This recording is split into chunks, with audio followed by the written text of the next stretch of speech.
Have you ever heard someone use a phrase like, "she passed away," to mean she died? Or the phrase, "he's being economical with the truth," to mean he's lying? Why would someone say one thing when they mean another? With the first, maybe it's because people are sad about the woman's death, and it comforts them to say that she passed instead of she died. And with the second, maybe the speaker is friends with the guy who lied, or doesn't want to admit that he lied. Or maybe they're trying to convince us that the lie wasn't really a lie. But is that honest? There might not be too much of a problem if someone says pass away instead of die out of politeness. But when someone says economical with the truth instead of lie, it has the power to convince listeners that, well, maybe it wasn't a lie after all, maybe just a fib. Or they just didn't say it. Is that really lying? Or maybe it's a white lie, which to be honest is a little bit racist, don't you think? I mean, what is a lie anyway? Isn't it a matter of perspective? No, it's not.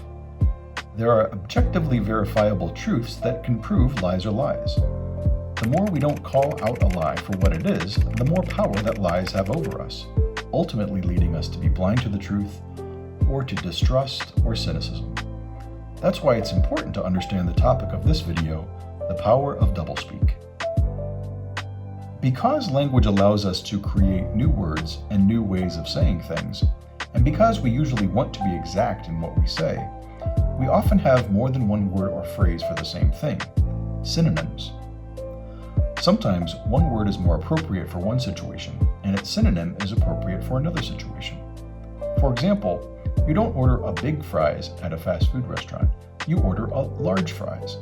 Big is a synonym of large, but large is used when we're talking about food portions. But we can also use what's called a euphemism, a synonym for something unpleasant or socially taboo that helps us avoid bringing up connotations people would rather forget. For example, US Americans say bathroom instead of toilet room because toilets are unpleasant, even if there's no bathtub in the room. If we lose our job or are fired, we can say, "I was let go," since not having a job is stressful. We might call someone a big guy because it's rude to call him fat, or under the weather instead of sick, because nobody likes thinking about sickness. The opposite of a euphemism is a dysphemism, which is using a synonym for something that is more unpleasant and disparaging than the original term, in order to be funny, casual, or purposefully shocking. For example, you can say, "I gotta hit the can," instead of "excuse me for a moment" if you have to use the bathroom. Saying that in a bar to your friends might be funny, but it would have a very different effect than if you said it to your boss at a nice restaurant, who might think it was crude, because social context matters. When you use a euphemism or a dysphemism, it's not just what you say, but who you say it to, where, when, and why. Social context also matters in doublespeak, but power plays a bigger role with doublespeak than with euphemism. Doublespeak is the deceptive use of euphemism in order to hide some reality, and when it's used by those in power, it can be a form of propaganda. For example, a TV news reporter might call a political protest a riot, while another reporter might call it a demonstration. A police chief might say that they had to pacify the rioters, while protesters might respond with a dysphemism and say, "The pigs beat innocent people senseless and violated their rights." While recounting events always involves subjectivity, it's important to remember that an objective truth exists, and it's not always in people's interests to tell you what that is directly. Politicians, corporations, and powerful people use doublespeak to signal, reflect, and promote a particular ideology or cultural worldview, and sometimes that view is hidden. The US military is well known for its use of doublespeak, using terms like collateral damage, neutralize a threat, or surgical strike.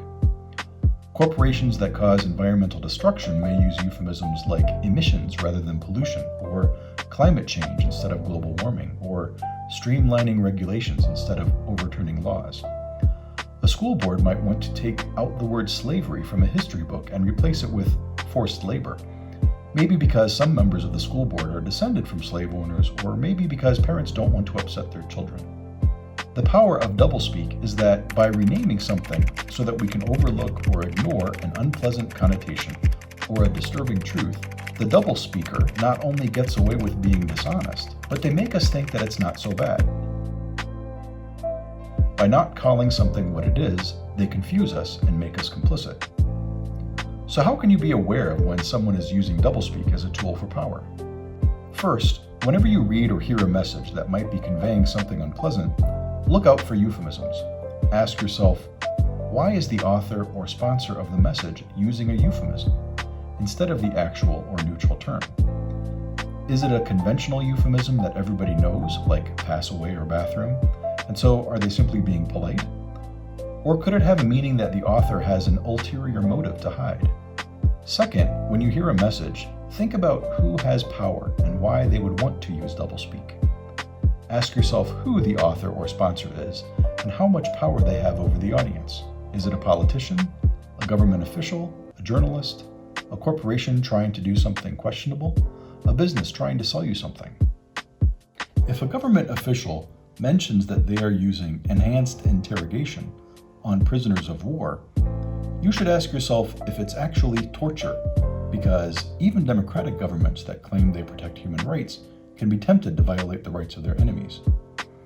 Of course, it's in their interest that they not admit to torturing people, which should make you suspect that they'd use doublespeak if they were going to talk about it.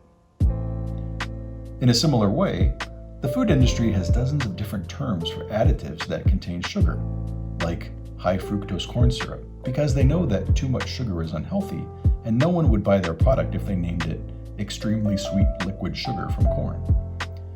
You need consumer literacy to understand why the food industry would use doublespeak for ingredients in their products, because they want you to buy their product. If they have to use doublespeak, you have to wonder why.